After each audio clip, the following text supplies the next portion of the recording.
Video game enemies can often cycle through phases once certain conditions are met.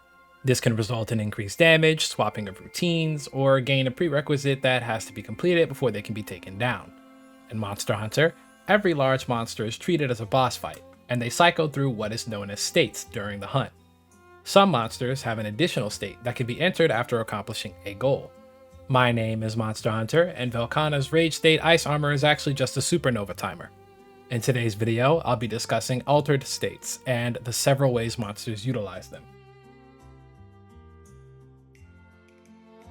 A state is the monster's current disposition in the hunt, and there are up to 4 states monsters can enter: Base, Rage, Exhausted, and Altered.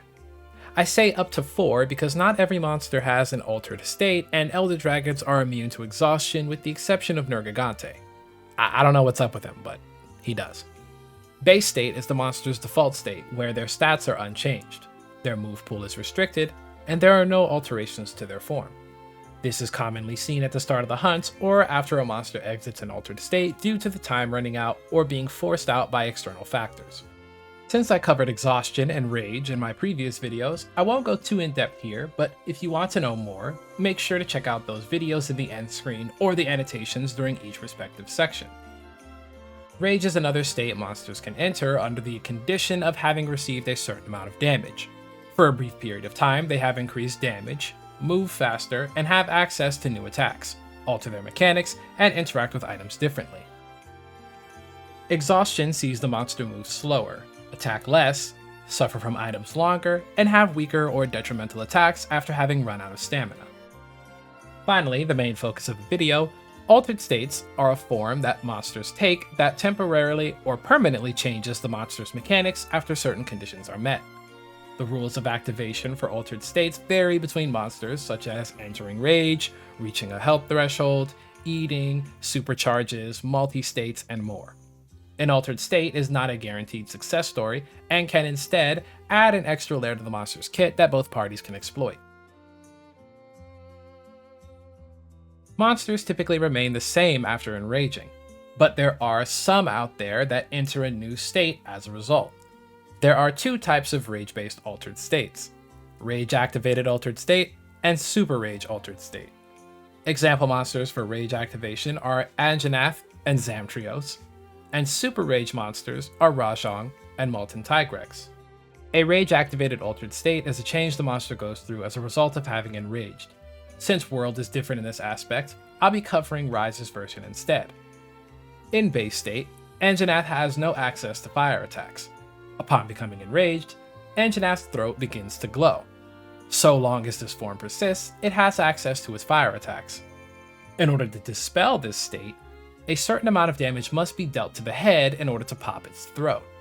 It will be toppled briefly, and can no longer reactivate this state until the next time it enrages.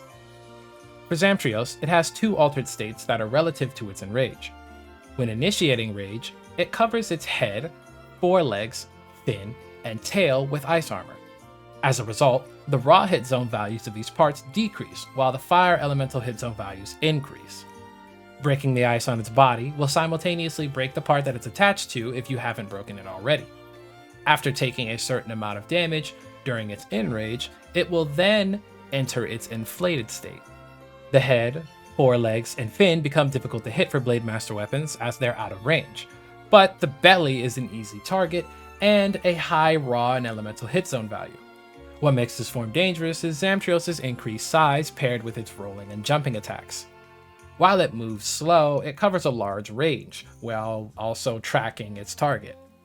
This state can be cancelled by dealing enough damage, which will cause it to puff out air as it deflates and returns back to its base state. A super rage altered state is a secondary enrage that is only accessible after an initial rage is achieved. This form is more powerful as a result and sports stronger attacks, different hit effects, variation in combos, and sometimes can be cancelled out by the player. Starting in 4, Rajang gained a super rage, which sees its arms turning red and becoming incredibly tough. Its base and rage state attacks are devastating, but lighter in their effect, such as the Dempsey roll launching the player on hit, or its Tigrex spin knocking the player back. During its rampage state, Not only is it moving faster, but the effective Dempsey roll will hard launch the player. Due to its arms being as tough as they are, bouncing is a high probability if attacks are not properly placed or used at inopportune times. Deflecting off its arms could have devastating consequences. Pre-5th gen games didn't apply the concept of stopping its rage by doing enough damage to its tail, so you had to survive for the duration of its rampage. Molten Tigrex is a rare species Tigrex that has Brute Tigrex's moveset mixed with blast attributes. This means the empowered Roar, Charges, Rock Throw, and Spin, but each has sparks, fire, and explosions added. In base and Enrage State, Molten Tigrex's hit zone values are extremely tough, with its tail, hind legs, and belly being its weakest spots. It isn't too difficult to handle, as you can find many opportunities to get under or behind it during the fight. The problem comes from its second Enrage. During this time, its head and wings become weak spots, while the aforementioned parts drop to around 30. This incentivizes taking it head on for the duration, as you're less rewarded for focusing the previous parts. If you manage to destroy its head during the second Enrage, its base state and rage hit zone values will increase. Not enough to become a weak spot, but not low enough to force a bounce. Rage-based altered states change the mechanics of a hunt, and some monsters can be exploited in their new form, while others can put you at their mercy if you're not caught up on its matchup. If you played video games for any amount of time, you may be familiar with bosses becoming more powerful the lower their health gets. This is commonly seen in Mario or Crash games, but is also a staple of RPGs. There are even monsters that enter an altered state after losing enough health. This usually escalates the battle, as familiar patterns and attacks are shifted to become more lethal, as if to make a final stand. Example monsters for this mechanic are Bloodbath Diablos and Primordial Malzeno.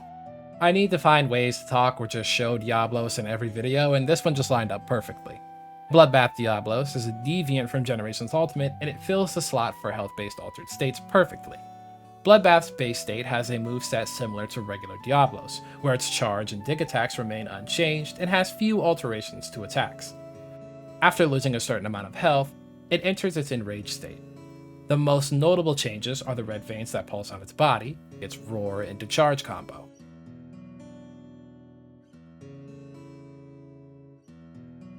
Its ability to follow up on its charge attacks,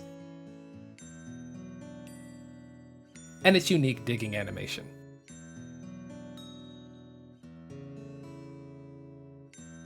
The real breadwinner, however, is when it enters its second phase.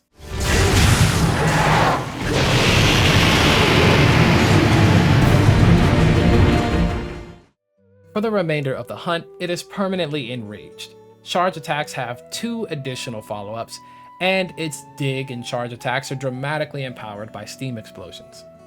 If its charge attack has a visual effect of white smoke around its body, it will then explode at the end of the final charge. This is also reflected in its dig attack.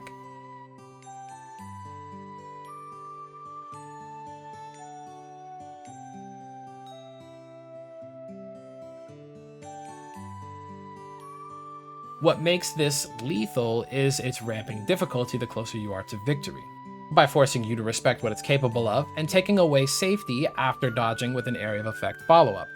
It can certainly trip up newcomers and punish small mistakes by creating a huge disadvantage state for the player. Primordial Malzeno follows this rule as well, but rather than becoming stronger, it enters a sort of final gambit phase. The lower on health it gets, the more susceptible to the curio it becomes. On its own, it doesn't enter the blending state like its infected counterpart, but once low, the curio take advantage and force a bloodening state. While in this form, it will unleash a non-stop assault that lasts quite long and uses its entire moveset.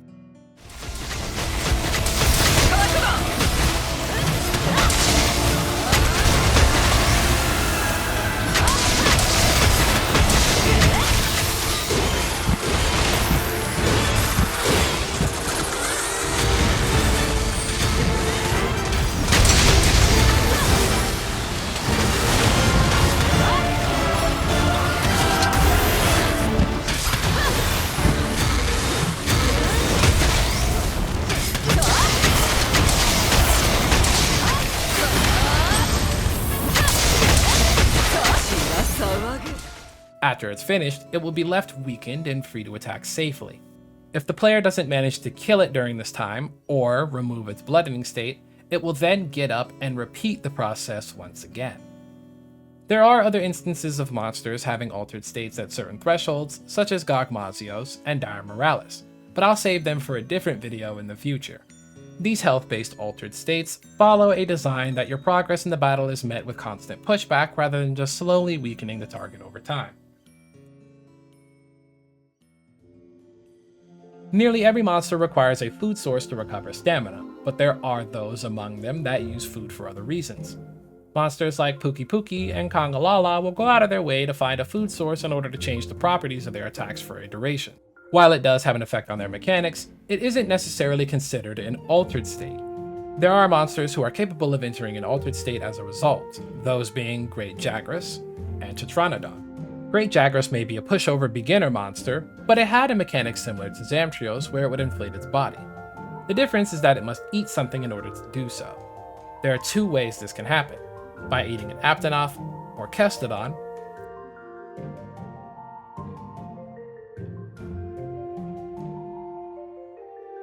and by pinning the player.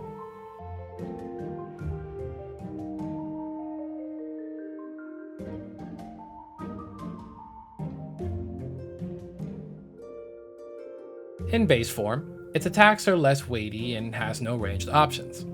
Its inflated state will see Great Jagras attempting to crush the player with its belly, either slamming it down or rolling around on the ground.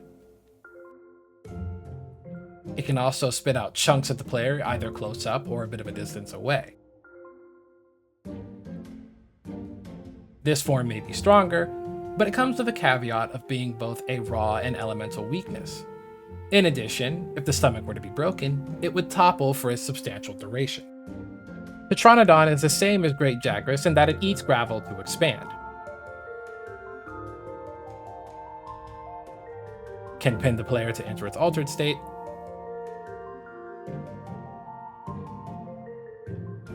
uses its weight as a weapon, and has its stomach become a weak zone that, when broken, will topple it.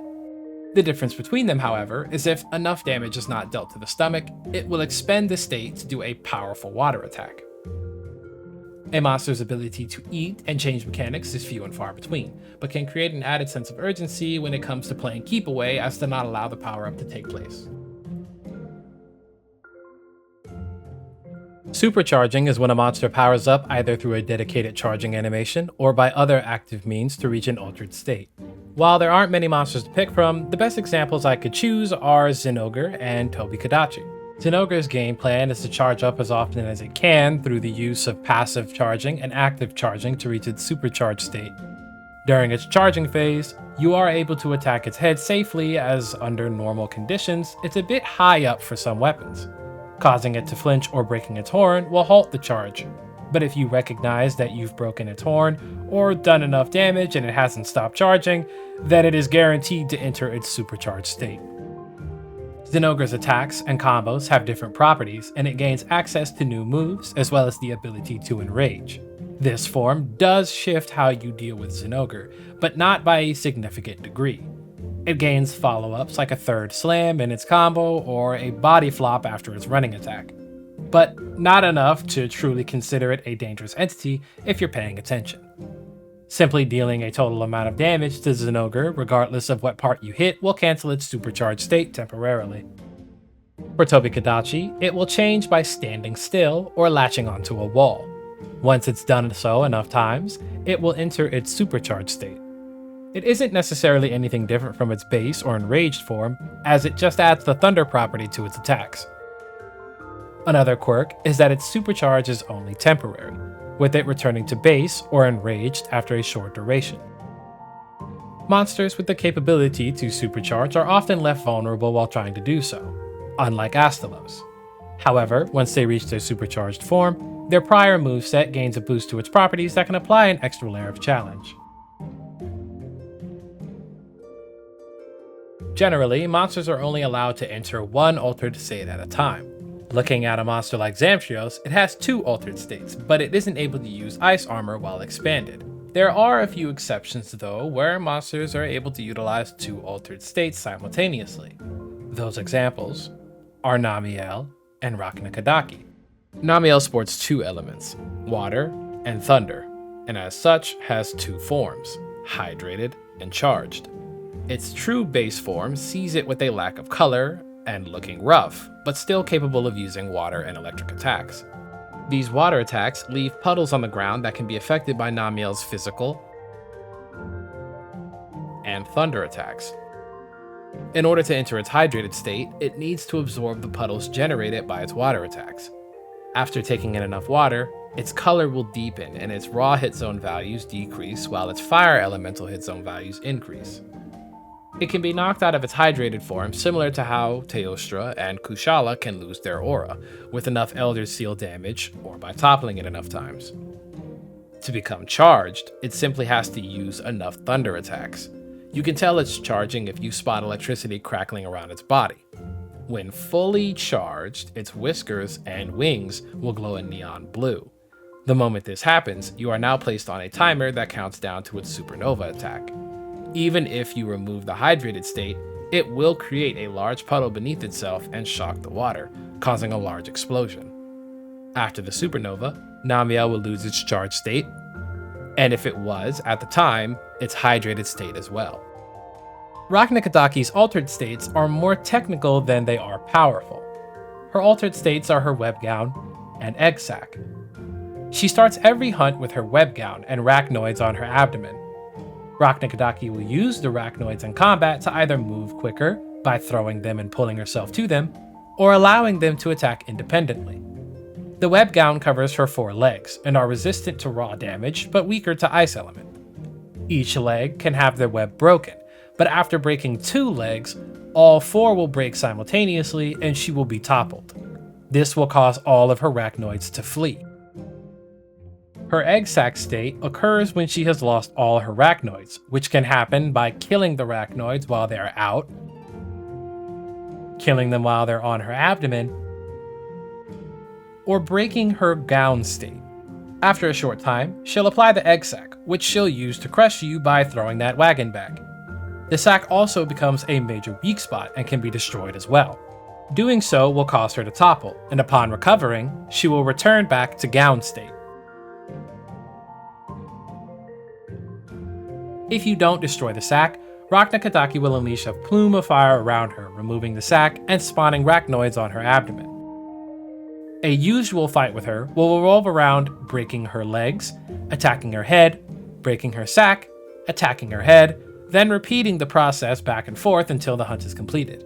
However, if you manage to kill all her arachnoids and not break 2 legs, she can have her egg sac and web gown on at the same time. It really isn't anything special, but you could manage to go an entire hunt without breaking a leg. To close this out, altered states come in many forms and can affect the monster's abilities and behavior by providing bonuses such as properties or new techniques. This video took way too long to research. I normally like releasing these educational videos every 2 weeks just to make sure that I have things right, but Lord Christ Almighty. Oversharing aside, thank you for sticking around, even to the lurkers and those who aren't subscribed. And remember, Velkhana's ice armor is just a supernova timer. Until next time.